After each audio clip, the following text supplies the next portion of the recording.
भाईंदर पश्चिम में अगर आप देखेंगे यहाँ पर आबादी बड़ी है और पोस्ट ऑफिस केवल छोटा सा है, वो भी भाड़े की जगह पर है। बिहेव जो है वो किया गया है, लेकिन समस्या जब तक दिखाई नहीं जाएगी तब तक पता कैसे चलेगा, ऊपर तक बात कैसे जाएगी और तब तक समस्या का समाधान कैसे होगा? ये सांसदों की जवाबदारी है। जब डीपी प्लान बनती है उसी में ही आरक्षण होना चाहिए पोस्ट ऑफिस के लिए।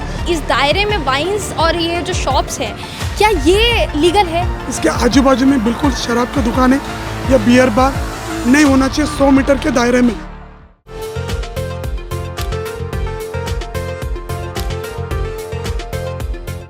दोस्तों, मीरा भाईंदर में जितने भी पोस्ट ऑफिस हैं उनको लेकर एक समस्या जो नज़र आ रही है वो ये है कि पोस्ट ऑफिस में जगह की कमी है और उसकी वजह से जो है स्टाफ जो है वो कम रहता है और वही रीज़न है कि यहाँ लोगों को भी परेशानी का सामना करना पड़ता है। इस वक्त हम भाईंदर वेस्ट के पोस्ट ऑफिस के बाहर मौजूद हैं और यहाँ पर हमारे साथ इस वक्त वरिष्ठ पत्रकार रोहित सुवर्णा जी मौजूद हैं। उनसे बातचीत करने का प्रयास करेंगे क्योंकि यहाँ जो परेशानी हुई है उसके सीधे तौर पर गवाह वो हैं, तो उनसे बातचीत करने का प्रयास करेंगे। सर, क्या परेशानी है?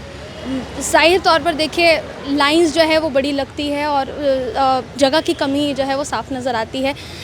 केंद्र सरकार के अंतर्गत पूरा पोस्ट ऑफिस आता है, बावजूद इसके पोस्ट ऑफिस के लिए जगह जो है वो ठीक तरीके से निर्धारित नहीं की गई है।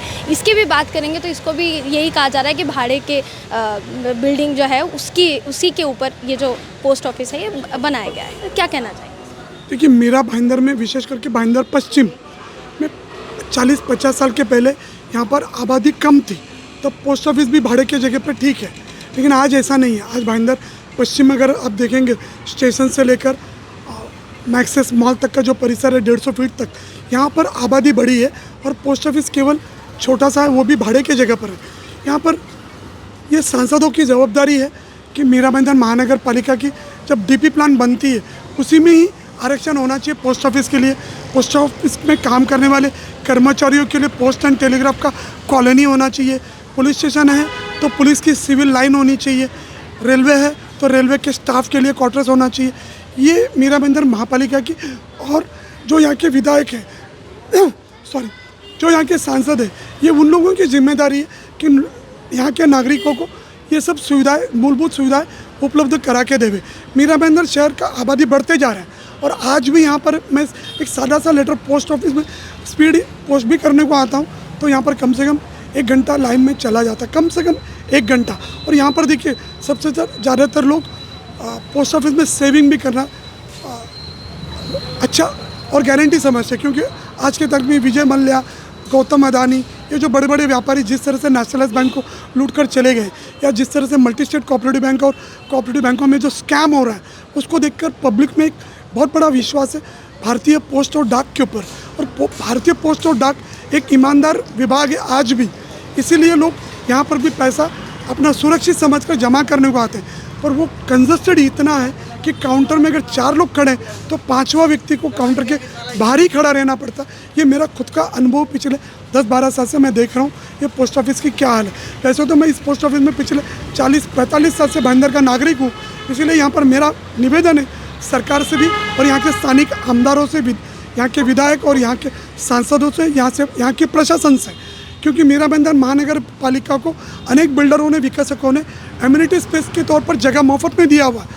हम वहाँ पर प्राथमिक आरोग्य केंद्र बना सकते हैं, हम वहाँ पर पोस्ट ऑफिस के लिए, बैंक के लिए या ESIC जहाँ पर एम्प्लॉई स्टेट इंश्योरेंस कॉरपोरेशन की भी जगह दे सकते हैं, क्योंकि मीरा भाईंदर में बहुत बड़े पैमाने पर उत्तर भारतीय परप्रांतीय स्टील के बफिंग फैक्ट्री में काम करते हैं। इनकी सुविधा यहाँ पर हो सकती है। बिल्कुल सर, यहाँ अभी हम आए और पहली बात तो एक पॉइंट ये भी है कि पोस्ट ऑफिस है, पोस्ट ऑफिस के बहुत कम दायरे में यहाँ पर बार्स और वाइन्स की जो शॉप्स हैं वो नज़र आती हैं। और दूसरी तरफ जब हमने यहाँ की समस्या दिखाने की कोशिश की तो यहाँ पे सीधे तौर पर उस वक्त आप भी गवाह थे कि किस तरीके से बिहेव जो है वो किया गया है, लेकिन समस्या जब तक दिखाई नहीं जाएगी तब तक पता कैसे चलेगा, ऊपर तक बात कैसे जाएगी और तब तक समस्या का समाधान कैसे निकलेगा? देखिए, आज से 40 साल के पहले मीरा भाईंदर को धानू डिवीज़न कहा जाता था। उसके बाद में सुप्रिटेंडेंट ऑफ पोस्ट ऑफिस का ऑफिस बोरीवली में था। उसके बाद में पोस्ट ऑफिस का सुप्रिटेंडेंट का कार्यालय ठाणे में सिविल हॉस्पिटल के पीछे की तरफ था। मैं ये सभी कार्यालयों में जा चुका हूँ, इसलिए मुझे पता है। मीरा रोड स्टेशन के पास सेक्टर 2 शांति नगर की तरफ जाने वाला जो रोड है, उस रोड के बीचों बीच में एक छोटी सी प्लॉट है, वहाँ भी पोस्ट ऑफिस है, पर वहाँ पोस्ट ऑफिस की हालत बड़ी दयनीय है, पूरा लीकेज हो रहा है और वहाँ पर फेरी वालों का पूरा वो सामान रखने का अड्डा बन चुका है। वहाँ पर अवैध रीति से फेरी वाले जमे हुए हैं वहाँ पर। अपार्ट फ्रॉम दैट मैं ये चाहता हूँ कि पोस्ट विभाग एक प्रामाणिक विभाग आज भी माना जाता है। सर आप एक सवाल और पूछा था मैंने कि आसपास ये जो इस दायरे में वाइन्स और ये जो शॉप्स हैं, क्या ये लीगल है? देखिए, कोई भी सेंट्रल गवर्नमेंट की कार्यालय होता है या स्टेट गवर्नमेंट की कोई भी कार्यालय होता है, स्कूल होता है या सरकारी अस्पताल होता है या पुलिस स्टेशन होता है, इसके आजू बाजू में बिल्कुल शराब की दुकानें या बियर बार या कोई भी प्रकार का नहीं होना चाहिए। इवन पान बीड़ी की दुकान भी नहीं होना चाहिए 100 मीटर के दायरे में। अब ये देखना होगा कि यहाँ वाइन शॉप पहले आया कि पोस्ट ऑफिस पहले आया, बार को लाइसेंस पहले मिला या पोस्ट ऑफिस की जगह पहले से। ये थोड़ा तांत्रिक विषय है, मैं इसके ऊपर भी स्टडी करके आपको ज़रूर बताऊंगा कि अगर ये अवैध है तो पहले बार को बंद करना होगा या तो पोस्ट ऑफिस, किसी एक को तो बंद तो होना ही होगा। जी जी, तो यहाँ सीधे तौर पर पोस्ट ऑफिस से जुड़ी जो समस्या है दोस्तों, वो दिखाने का प्रयास हमने किया है। ऊपर तक ये बात जाती है कि नहीं, इस पर समाधान निकलता है कि नहीं, एमबी लाइव की नज़र पूरी तरीके से इस पर बनी हुई है। इस पूरे मामले पर आपका क्या सोचना है, आपकी क्या राय है, कमेंट करके हमें ज़रूर बताइएगा। अगली वीडियो में आपसे फिर मुलाकात होगी। वीडियो जर्नलिस्ट प्रथमेश के साथ मैं जयंती झा, एमबी लाइव।